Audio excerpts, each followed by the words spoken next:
이번에 이제 구강에서 지분공매에서 낙찰받은 사례로 권리분석과 탈출하는 방법. 지분공매에서 낙찰받고 성공한 사례 같은 경우는 이제 구강하고 10강에서 진행하는데, 이번 구강에서는 4개의 사례 갖고 하는데, 이 지분경매 실전 투자의 비밀 249쪽에서 267쪽에 있는 내용 보시면, 267쪽을 보면 이렇게 연립주택 8분의 1 지분 공매 절차에서 고리분석과 매수 이후 대응 방법이라는 게 나오는데, 이 지분을 투자할 때 이와 같이 적은 지분을 투자하게 되면은 적은 돈을 투자해서 이제 수익을 올릴 수가 있는 거죠. 그래서 요거는 이제 영등포구 신길동 태양빌라라고 그래가지고 7호선 신풍역에 있는 거예요.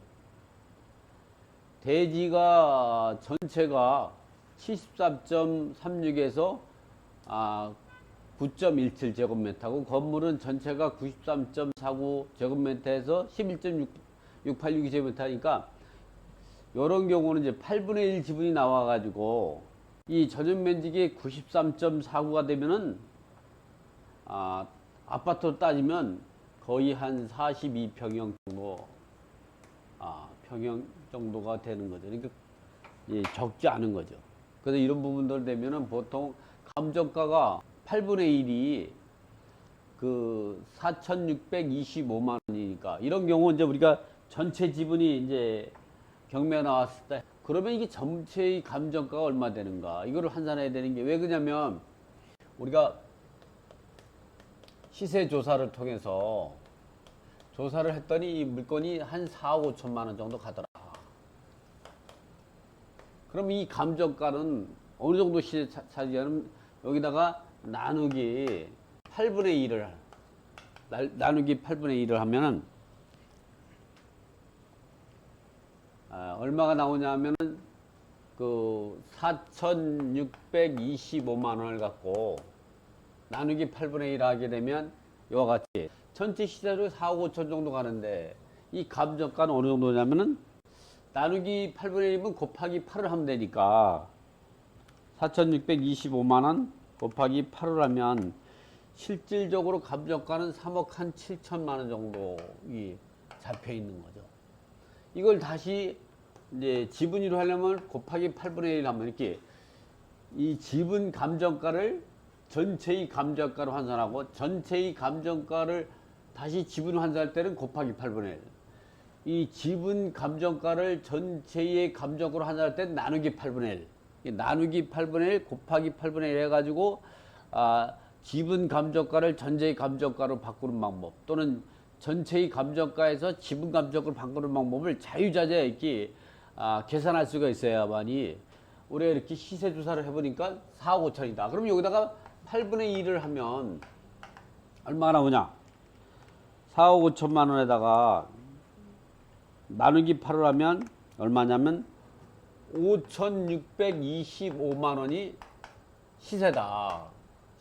요건데, 이것이 요 4,625만 원의 감정가가 잡혀가지고 얼마까지 떨어지냐 보면, 다시 계산해 보니까 이 물건이 2,775만 원까지 떨어져 가지고, 요거를 얼마에 낙찰받았냐면 2,929만 원 낙찰받은 거죠. 요게 낙찰가.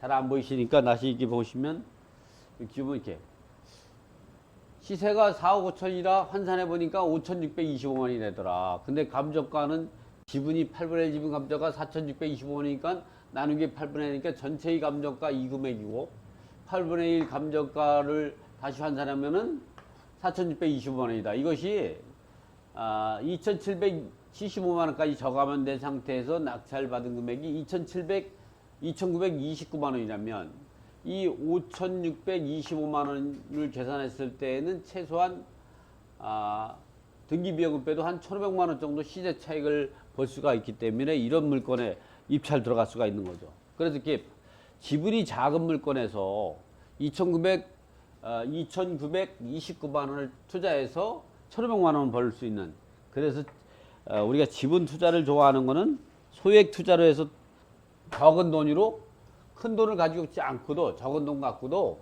우리가 이렇게 1,500만 원씩 벌 수 있는, 그래서 이런 부분들은 감정가 4,625만 원인데 실질적으로 2011년 6월 30일 날 2,929만 원에 낙찰받아 가지고 시세 차익 한 1,500만 원 정도 볼 수가 있었던 거죠.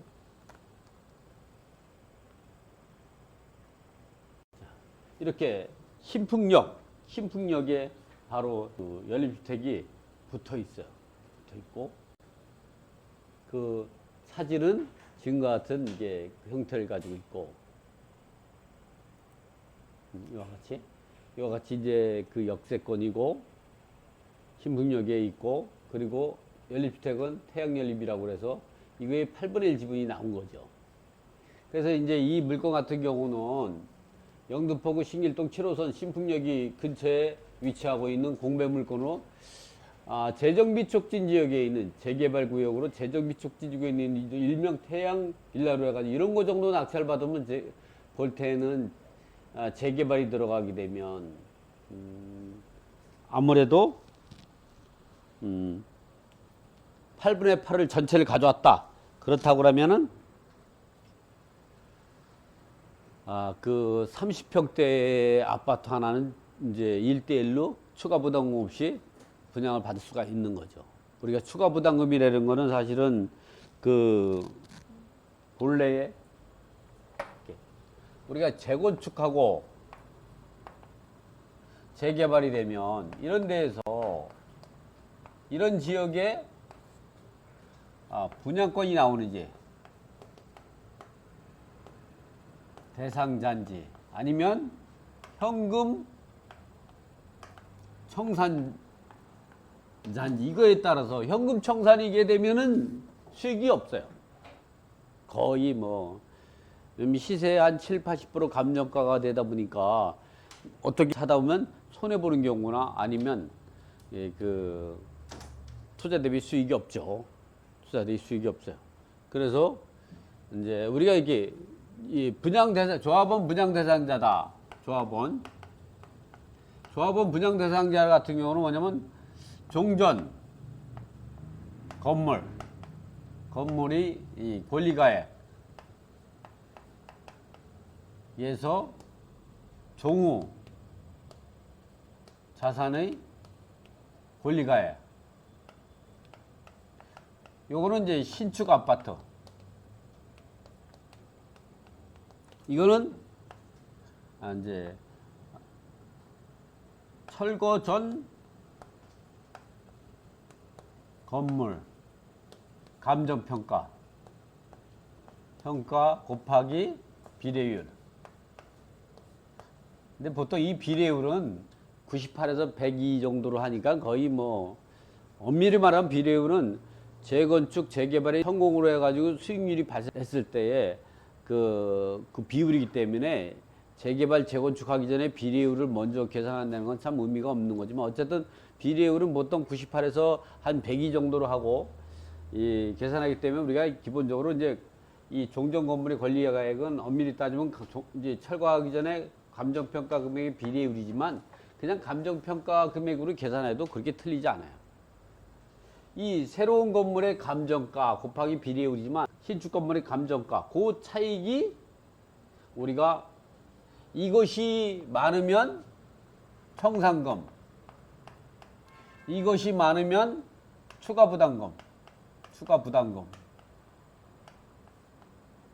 부담금이라고 하는 거죠.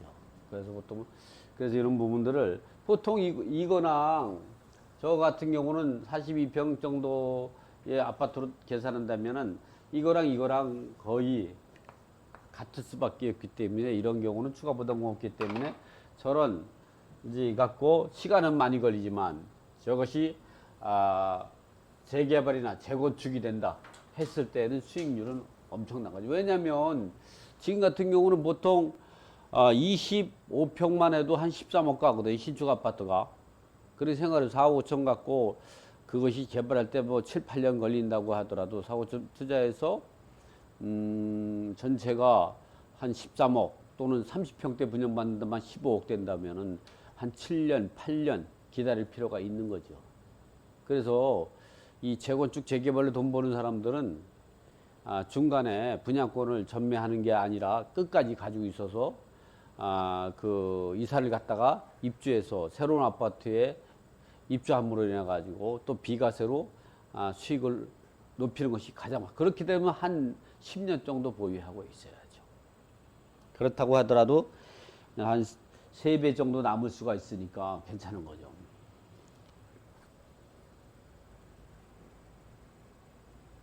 근데 이거는 이렇게 2,929만 원에 낙찰 받아 가지고 단타로 팔아 가지고 1,500만 원 정도 수익을 냈던 그런 사항이죠. 여러분도 이렇게 재개발로 인한 분양 자격 유무와 매수인이 건물 인도 및 부당이득 청구. 이 건물에서 재개발로 인한 분양 자격 유무와 매수인이 건물 인도 청구 및 부당이득에 살펴보면 재개발이 지으면 하나의 주택에 하나의 분양 자격이 주어지기 때문에 이 각자의 지분 비율로 공동 분양 자격이 주어진다 이 말이죠. 자, 이번에는 양재동의 다가구주택 일부가 지분 공매로 된 사례에서 어떻게 대응하면 될까 이 부분은 요런 같은 경우는 다가구주택이 이제 보면 이제 그림을 한번 볼까 주택에 이와 같이 이제 주택이 요거는 제가 이제 너무 각도가 작아서 전면에 찍으면 되는데 찍지 못하고 옆에서 측면을 이 도로가 한 3m 도로라 이 찍으면 이 사진이 그대로 앞면이 안 나와서 측면에 찍다 보니까 이쪽에 한 10가구 살고 이쪽에 10가구이기 때문에 이거 2분의 1 집은 낙찰 받아도 한 10가구를 임대소득을 받기 때문에 수익이 많이 발생할 수 있었던 거죠. 이 공매물권은 양재동에 위치하고 있는 다가구주택으로 여러 가구 세대가 거주할 수 있는 주택으로 지하 3세대 1층 피로티 형식으로 주차장과 창고 그리고 2층은 6세대 3층은 6세대 4층은 4세대 거주하고 있는 건축된 다가구주택인데 대부분이 원룸이지만 지하층 1개와 4층 2세대만 투룸 형식을 갖추고 있다. 그래서 이 주택은 이제 신분당선 양재 시민의 숲 매원역이죠. 역사가 위치해 있고 그래서 이런 데는 강남역하고 가까워가지고 강남역하고의 2정거장밖에 안 되기 때문에 예, 그 임대 수익이 상당히 발생할 수가 있고 평당 보니까 2,500에서 3,000만 원 호가하고 있다. 그래서 대지가 80.223인데 거기에 2분의 1 지분이니까 40평이죠. 40평 곱하기 2,500만 원 잡도 10억을 호가죠. 거기다 건물가까지 합치면 한 12억 정도 충분하게 예상되었고 그래서 이거 6억 6,899만 8천 원에 이제까지 떨어져서 이 상태에서 이 가격에 이제 7억 1,010만 원에 낙찰 받으면 수익률이 얼마나 발생할까 이 거죠. 그래서 7억 1,010만 원을 써가지고 이제 낙찰 받았는데 이제 권리 분석은 뭐지 그 대항력 있는 임차인들이 없어서 이렇게 우리가 이제 이렇게 이제 이제 2분의 1 지분만 낙찰 받았을 때 여기에 임차인들이 있다. 그럼 임차인들이 있을 때 이 분석을 어떻게 해야 되는가? 좀 전에도 말했지만 이렇게 보면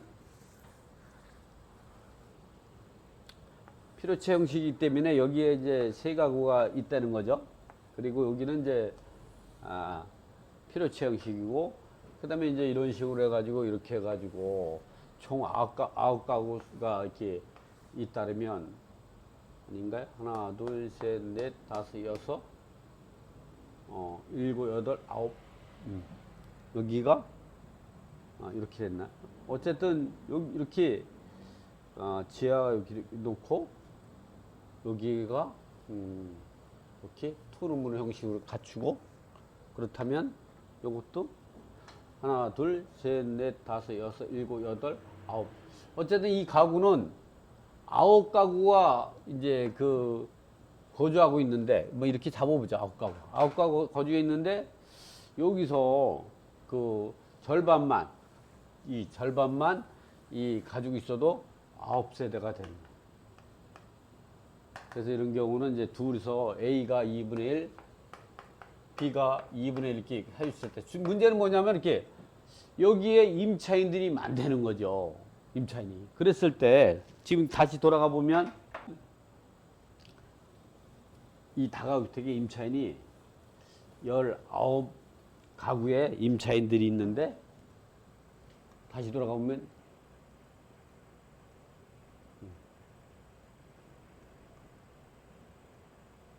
이렇게 임차인들이 여러 명이 있다면 이 임차인들이 이 공매물건에서 배당 요구해 가지고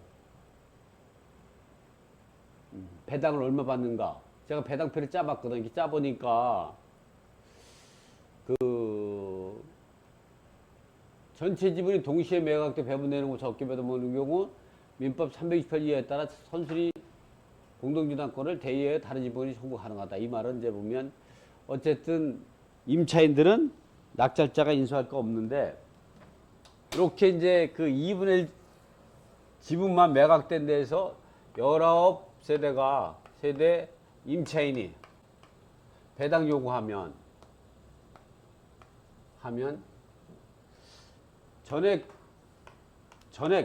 배당 받았다면 A가 2분의 1 지분만 매각이 되고 B 2분의 1 지분은 매각되지 않은 데서 전체가 매각이 됐다. 예를 들어 임차인이 보증금이 1억 원이다. 그럼 원래는 여기에서 5천만 원, 여기에서 5천만 원 이렇게 배당을 받아야 되는데 여기서 1억 원을 다 받다 보면은 이 사람을 위해서 5천만 원을 대입변제해 준 거죠.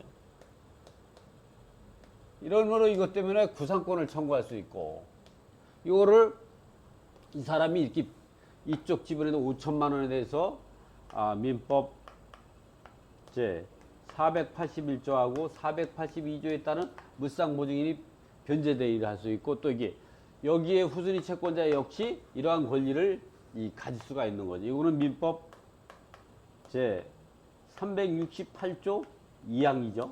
이렇게 이런 두 사람들 사이에 구상권을 청구할 수 있는 범위 내에서 그 공동 소유자 중에서 대의변제한 사람은 이렇게 민법 480 물상보증인 변제대의 여기에 선행된 매각 절차에서 선순위 유사 공동저당권자가 먼저 배당을 받으면서 못 받게 된 후순위 저당권자 역시 여기다가 민법 328조 2항에 따라 법정 대의를 할 수 있는 이런 권리가 있다. 그래서 우리가 지분 경매로 낙찰받았을 때 이러한 데에서 전액 배당 받지 못했을 때 우리가 얼마를 인수해야 되는가 이 부분을 이야기할 수가 있는 거죠. 그래서 이걸 좀 더 이야기해 보면 정리해 보면 지분 경매에서는 임차인을 얼마를 인수해야 되는가 이 부분을 예를 들어 가지고 A가 2분의 1이고 B가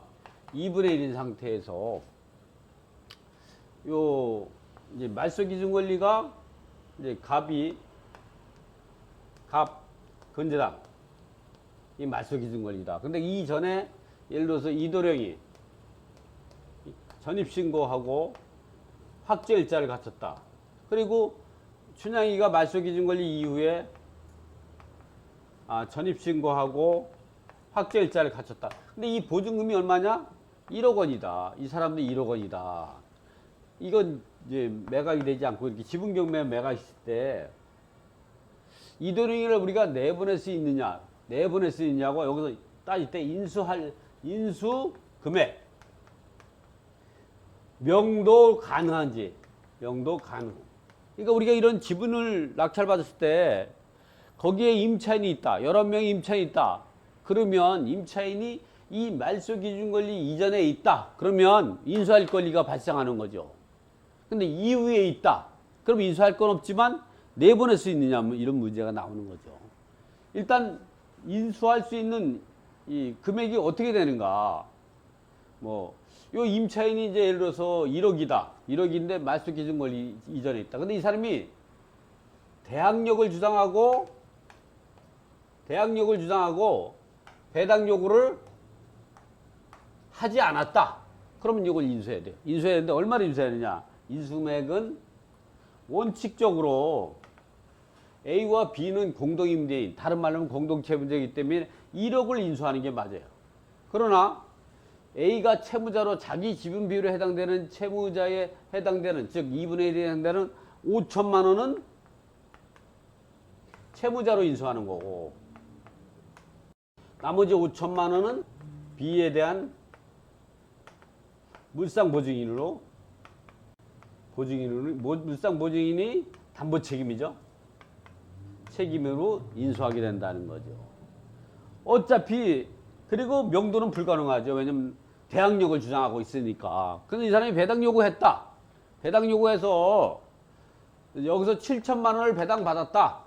그렇다면 이제 1억을 인수하는 게 아니라 3천만 원을 인수하는데, 이쪽에서 5천만 원보다 더 받았기 때문에, 채무자 지분보다 더 받았기 때문에 채무자로 인수하는 건 없죠. 채무자로 하는 건 0이에요. 그러나 이제 B에 대한 물상부지분 담보 책임은 5천이 아니라 3천이 되는 거죠.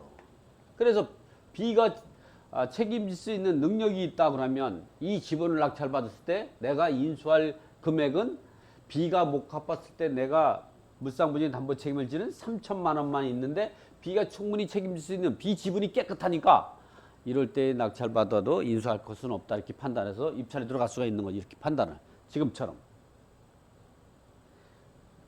이번에는 그러면 B는 기본적으로 1억 중에서 5천만 원 받고 5천만 원 받아가지고 2천만 원 부당이득을 보면 어떻게 되냐? 그거는 A가 B한테 구상권을 청구할 수 있는 거예요. 청구.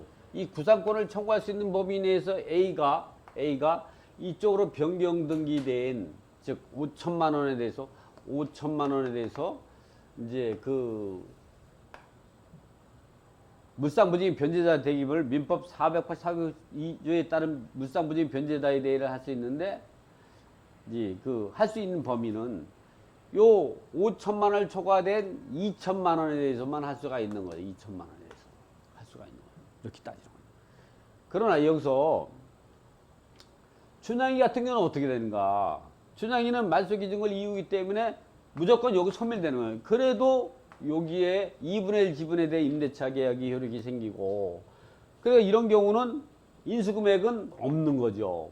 없는 거. 그럼 내보낼 수 있느냐? 나는 2분의 1 지분이고 나에게 임차권을 주장할 수 없고, B와 계약한 임대차 계약이 효력이 생기고, 우리가 적법한 관리, 공유물에서 관리 행위는 과반수로 정한다. 민법 265조에서 과반수로 정한다고 했기 때문에 이러한 경우라는 과반수가 되는데, 과반수는 51%가 돼야 된다. 50%를 초과된다. 그런데 이거 50%일 때는 서로 A 낙찰자, A 지분을 낙찰받은 사람도 과반수가 못 되고 B도 과반수가 못 되고, 이런 경우는 보존행위로서 인도명령을 신청해서 강제 집행할 수가 있는 거죠. 내버릴 수가 있는 거예요.